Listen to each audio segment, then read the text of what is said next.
Peoples, we're working today on this. I keep seeing the slide. That good. Oh, okay. We're working today. We're working on this. Oh, this was a beginning. That was the first indication of a very bad day. Messing this little doodad up. The day progressively got worse. It was. Oh man. We had to fight. We're stuck in between weather patterns. We didn't want to be logging today, but we had so much bad weather coming that we had to log and get this little spot finished up. So today it was aggravating. We was trudging the mud a little bit and stuff like that. I'm up on top of the hill. Buncher don't do that on normal rolling ground. You get on that steep stuff and it slows it down a little bit. Well, it slows it,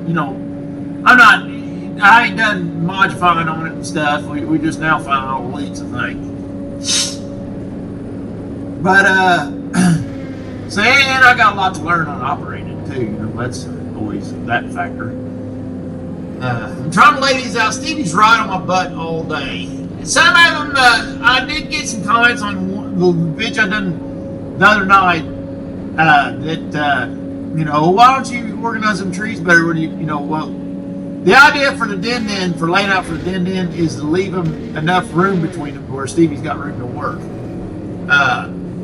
I'm supposed to go away from him and work back towards him and do runs, but he is so right on my butt. You'll see when I swing in a minute here. He is right there. No, he left me here for a second on this spot, but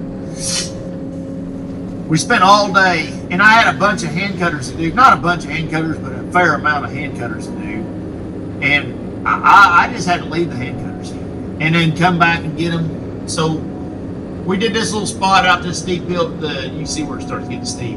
Right past the head there, it's getting bad, Steve. Getting bad.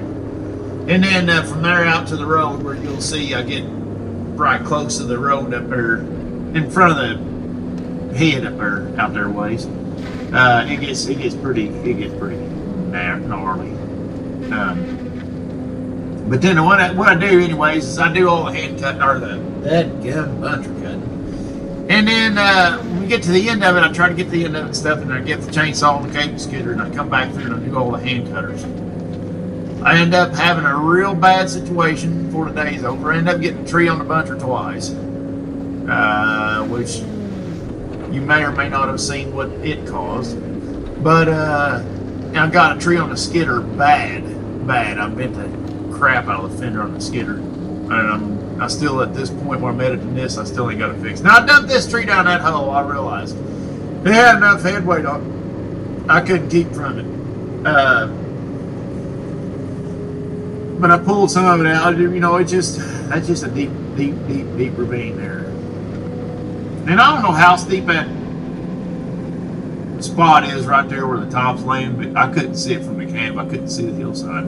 I assume it's like that other one over there. Look at the undercut over on the other side. I think I got the same thing on this side.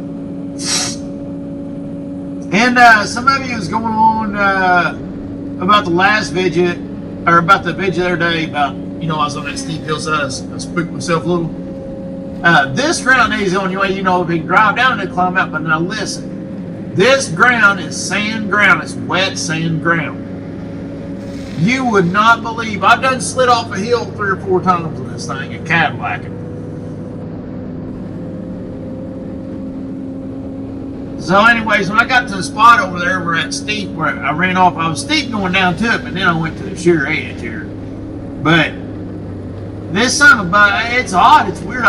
This sand ground just acts weird when it gets wet. It's just really weird stuff. It'll take like what you got in the cleats and then just take off. And it lubricates and it speeds up. It's like, like you see a car trying to drive on ice or something, and then when he locks his brakes up, then it, like the car speeds up. And when it starts sliding, that's how this thing is on this sand. So that's what was making me nervous on that. I just want to let y'all know. Other than that, it's just the fact that it was such a long fall down there.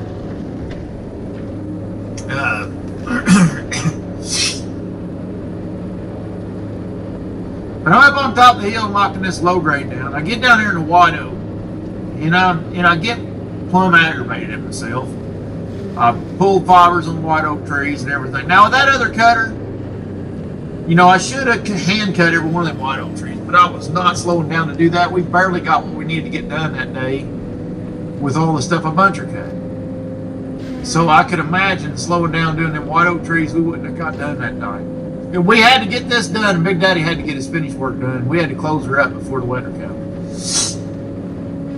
We would have not got done when we bit off if we hadn't cheated like that. But that being said, I'm terrible at cutting white oak with this thing. Now another buncher. Here's the thing. Another buncher, I cut everything. I cut daggone everything. If it ain't super duper huge and I can't get through it around it, you know, because of standing trees or something, it gets cut. And I'm so used to being so cocky cutting veneer trees with that other one because I'm used to it. And I'm getting this son of a buck. And when you're running a hot saw, you got to make sure it goes in level and smooth. If it don't go in level and smooth, it bogs down that head. And that little bit of bogging down the head, if you're already cutting, look how steep it is down there. If you're bogging down the head, you're cutting a tree you can barely get through anyways. Then there you go, you just screw yourself. And one thing's for sure, and that's like a guy saying, well, don't run carbide teeth, run steel teeth or whatever. I'm like, man, how do you cut big timber with steel teeth? I'm not, you know, and some of you do, I guess. I can't. I've tried using steel teeth for a while. I can't. They're sharp for about 4 trees, and then they start getting too dull. You know, I like these carbide teeth just like your chainsaw. They need to be sharp if you're going to get through this wood. Look down there. Whew, mercy, Jesus. So, with that being said, if you're cheating to do everything you can to make sure you get through the wood with this hot saw, and then you daggone come in like an odd trajectory where the saw disc itself's bogging on the wood, well then you ain't gonna get what you need done, you know. And then you're gonna bog out, you're gonna turn around and pull fibers, just like you do with the dull chainsaw. Daggone, that aggravate me. And then I screwed up. And she's gonna try to butt one of the white oak trees. I think we had to butt 2 feet off of it just to get it to. It'll still be a veneer, but it'll be 2 wasted feet, all because of sloppy cut. But I skipped a bunch of that because I just couldn't bear to watch it. I'm going to share with you all bear to suffer through it, driver. But I'll shut up for the rest of the video. Yeah, I guess that's it. I'll shut up for the rest of the video. I hope y'all like it. It's going to be pretty much I'm just going to shut up and let you listen to the cutter cut. Thanks everybody for watching. Thanks for all the support you all give me. And Bobby Goodson, thanks for the shout out there today, buddy. That's a big daggone pat on the back, I thought, Bubba. Thank you. And all you loggers out there that supports me and appreciates the sharing and stuff. I mean, daggone it. I'm so daggone humble by all that. Y'all's too much. Too daggone much is what y'all are. Thanks, guys. Have a good one. Everybody, stay safe. As Alex says, stay safe and get lost.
Thanks, guys, for watching. One thing I wanted to say is everybody out there, do be safe.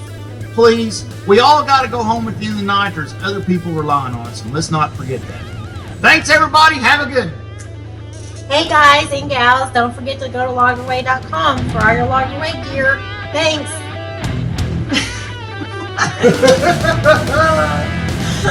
How much you pay me to say that? Man, how much you gonna give?